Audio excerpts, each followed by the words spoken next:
My brother was literally wearing rags. His clothes were more holes than fabric. Ask Reddit on Reddit Rundown. Poor people, what did you consider a luxury growing up? I don't know if anyone can relate, but in about 3rd maybe 4th grade, me and my twin brother had a music class where we were both required to buy a recorder. Like a plastic flute thing. Well, my mom said we didn't have the money, so my twin brother and I tore the whole house up in search of $6 for 2 recorders. We brought a Ziploc bag full of change, pennies, nickels, dimes, etc. I think the teacher felt sorry for us, 'cause she paid for our recorders when the rest of the students left the room. Gave us the Ziploc bag back. Thank you, Mrs. Albrecht. Somebody replied. In high school, my boyfriend, who became my husband, and his family picked up pretty early on that I was poor, and that my family was pretty dysfunctional.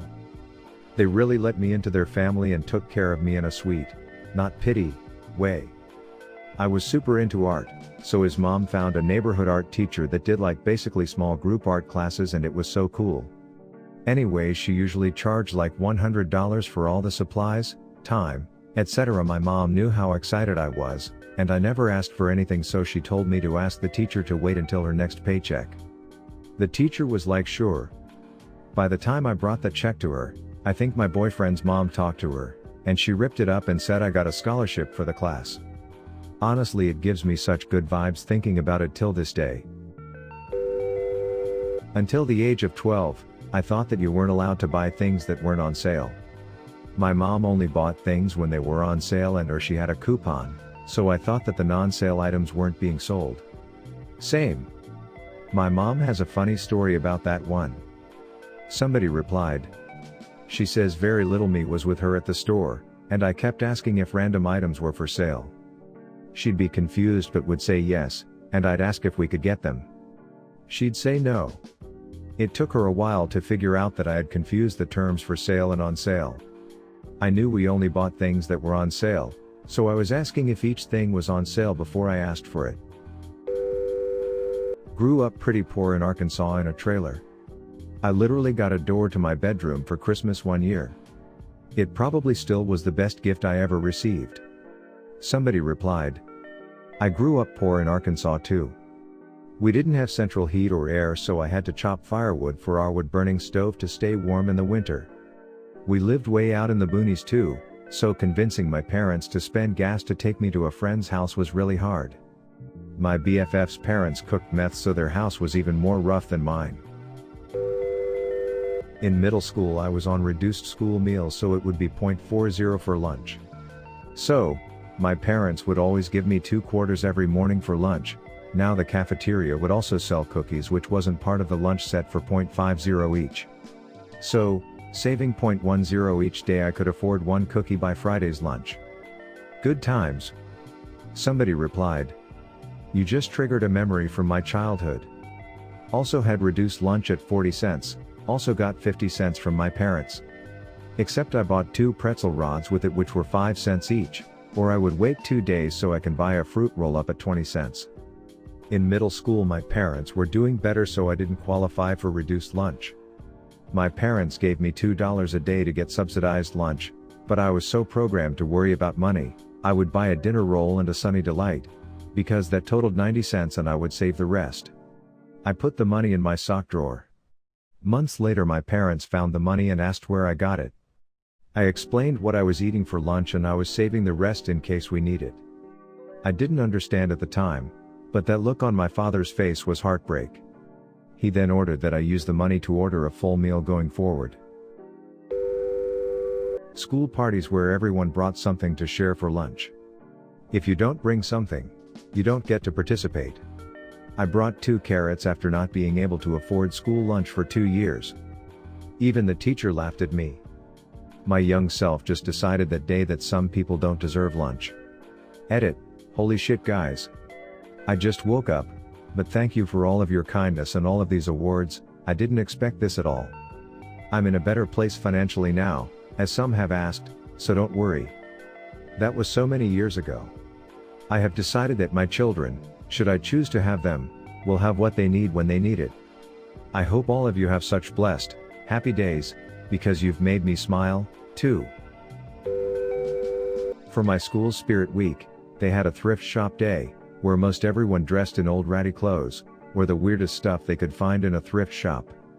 Needless to say, as someone whose clothes were 80% secondhand, it was an eye-opener. New clothes. I grew up pretty poor, no TV, no toys, but had a Sears catalog. My dad got in a serious accident when I was in 4th grade and almost lost his life. He won a small settlement from the community college he was working at, and I was able to buy new clothes for the first time in my life. Before this, all I ever had were hand-me-downs from my cousin and donation clothes from the church. Most were worn to the point of having patches on the knees. The worst part about getting new clothes for the first time is I felt terrible the whole time picking out new clothes because I always felt like a financial burden to my parents. I remember going to Miller's Outpost and picking out typical 80s clothes. It's funny how growing up poor affects my everyday choices, for better or worse. I'll never outgrow some of the feelings I had as a poor kid, and I feel for any kid who has to endure a childhood of poverty. It will affect them in their choices for the rest of their life. Somebody replied, "This. My folks always had 3 meals a day for us, but clothes were always a treat. It might be a pair of pants and a shirt, but my folks always made sure it was something that we were able to pick out, and it always felt so special. They sacrificed a lot for it." In fact, my mom told me a few years ago that in order to provide that, my parents didn't buy new clothes, or much of anything, for well over a decade when we were younger. With my first real job out of school, I was able to take my dad to a shop and have him pick out a suit of his choice and get it fitted. He's confessed that it's one of the moments that's really stuck with him. He still has that suit and has worn it to both my sisters and my weddings.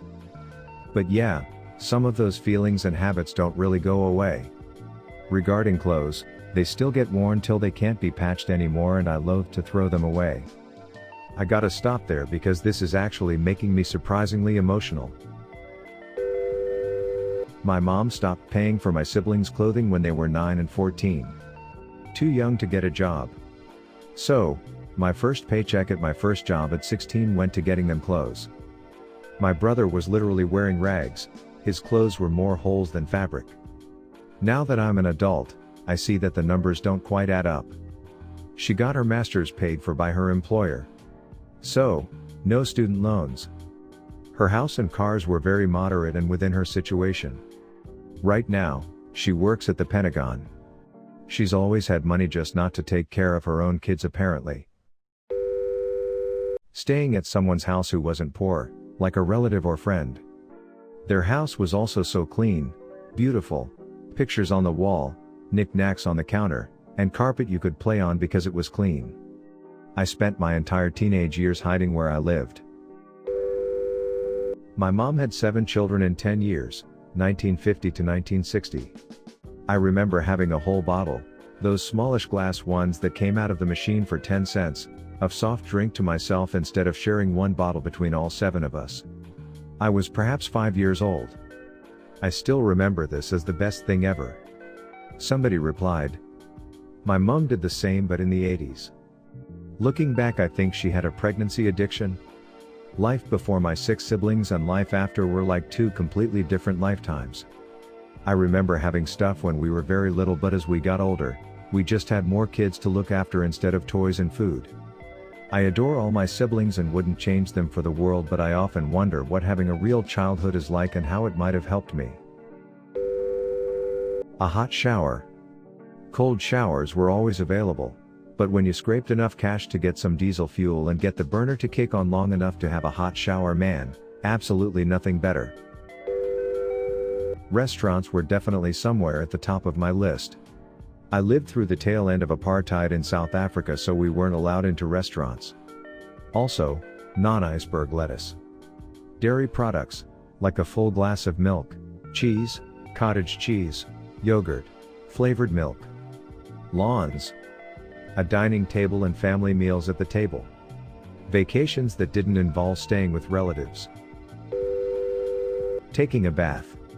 I mean, we bathed every night, but it was by heating up water, that we would go to the park down the road to get in 5-gallon jugs, and filling up a mop bucket to wash off with. Staying over at a friend or family member's house and getting to take an actual shower was amazing though. I used to go through hundreds of feet of all kinds of vine, thorn, brush, plenty of poison oak too, be covered in burrs, chiggers, ticks to get at wild blackberries, they had thorns too, and fill my milk jugs with them. They were down in a low boggy place that was just inaccessible. No trail, no openings, just a hell wall of green that led up to some swamp bog here and there, so plenty of mosquitoes too. Because my folks sure weren't buying them by the pint, not even as good as the wild ones, and once I had tasted them, I fucking wanted them. Those things were my girls before puberty. I'm sure I went through more to get my snack of them than I ever did for anything in my life, and I wasn't even a fat kid. I'd come back home all bloodied and scratched up, my dad telling me I looked like I jumped inside a sack full of cats, helping himself to my jugs of treasures. Mom with the Neosporin, the cure for it all. Going places during school vacation. The kids would be all like, "What? You've never been to XYZ amusement park?" "No, Trisha. My family doesn't even have a car." Which is another luxury to me. Owning books. Somebody replied, "I'm a speech therapist and I do home health with children with Medicaid plans, so they're all poor. I buy loads and loads of kids' books on sale, and every birthday and Christmas, or other holiday the family celebrates, or even just for the heck of it, I make sure that the kids get a bunch of books if they don't have any." I remember giving a child books and he was like, "Look, I have so many books now." When he had a grand total of 10, all but 2 given by me. Christmas presents. I was a kid in 1 year for Christmas when I was young. Before I could recognize that I was making any kind of larger point, I said that I wanted my parents to just give my presents to the kids who didn't have anything. But I didn't know that I was one of those kids. I wonder what they thought when a kid said that to them. I wonder if it hurt them or inspired them. The really important thing is relationships. The people in our lives aren't some kind of replacement for things. People are the most valuable things to us. Fuck the garbage, don't buy anything this Christmas.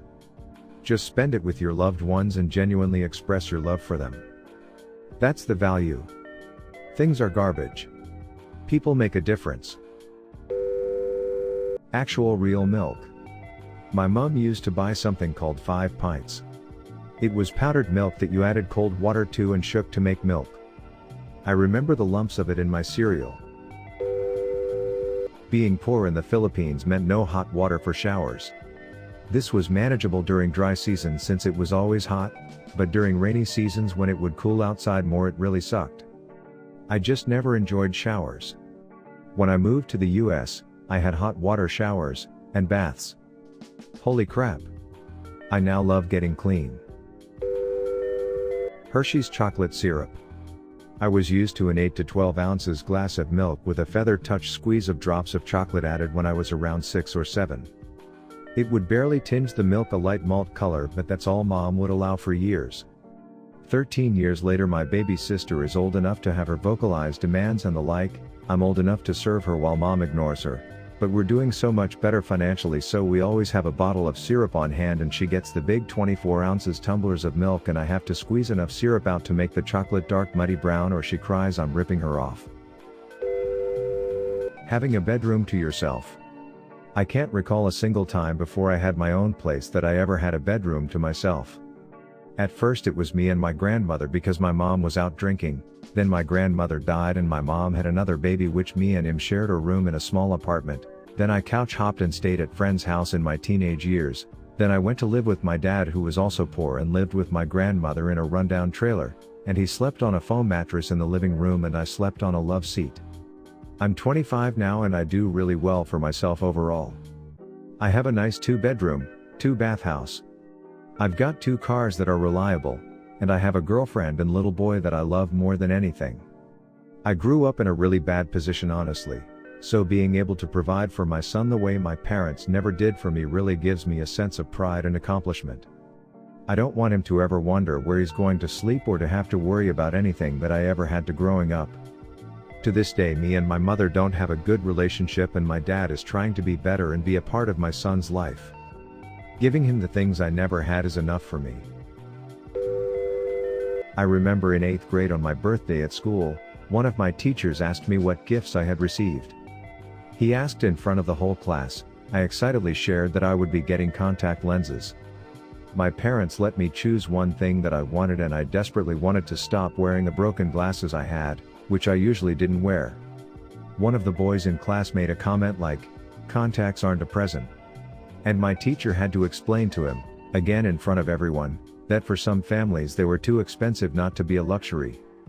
After that experience, I worked 2 and 3 jobs in high school so I could buy myself and my brothers the things we needed. The first thing I bought with my money from my first job as a hostess at a diner was a queen-size bed because my twin mattress was about 20 years old, and at 15, I was having back problems and issues with rusted springs poking me. And upstairs. As a kid, I remember hearing a friend say they were too lazy to run downstairs for something and thinking I'd kill to be able to run downstairs. Where to begin? I grew up dirt poor. Like lived in a car for a while poor. Gloves? Nope, we had bread bags around our hands. Do you want milk in your cereal? Great. Add some water to this dehydrated milk and toss it into your old margarine bowl. I shit you not, I didn't have toys for a lot of my childhood, so I would cut them out of the newspaper ad and use them. I would make noises when I balled up the Transformer ones like they were changing forms. Parents.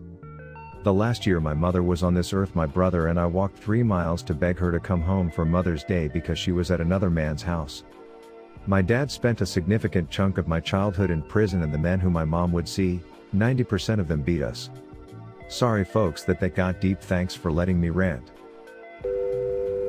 Thanks for listening to Reddit Rundown. Give a thumbs up and subscribe, and help me get to 1,000 subs. Leave a comment below on what kind of topics or stories you would like to hear. You can also check out other videos on my channel. Thanks and have an awesome day.